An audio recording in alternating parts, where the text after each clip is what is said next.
Exit పోల్స్లో మొగ్గు భాజపా కూటమికి అన్నట మహారాష్ట్ర జార్ఖండ్లపై వెల్లడైన అంచనాలు. మహారాష్ట్ర ఎన్నికల్లో 65% పోలింగు, జార్ఖండ్ మలిదశలో 68%. 4 రాష్ట్రాల ముగిసిన ఉప ఎన్నికలు. మొత్తానికి మహారాష్ట్ర జార్ఖండ్లో ఎన్నికలు జరిగిన మహారాష్ట్రలో 288 సీట్లు, జార్ఖండ్లో 81 సీట్లకి ఎన్నికలు జరిగినాయి.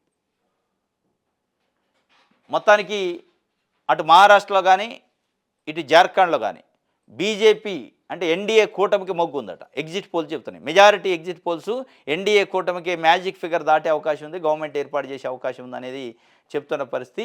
ఇది ఒక వార్త. 65% పోలింగ్ మహారాష్ట్రలో అయిందట, జార్ఖండ్లో 68% మలిదశలో అయిందట. ఇంకొక 4 రాష్ట్రాల్లో కూడా ఉప ఎన్నికలైనవి. దాంట్లో యూపీలో ఒక 9 స్థానాలకు ఉప ఎన్నికలైనవి. దాంట్లో కూడా ఒక 5 నుంచి 6 మెజారిటీ బీజేపీకే వచ్చే అవకాశం ఉంది, అధికార పార్టీ కాబట్టి అనేది ఒక వార్త ఈనాడు ఇచ్చింది.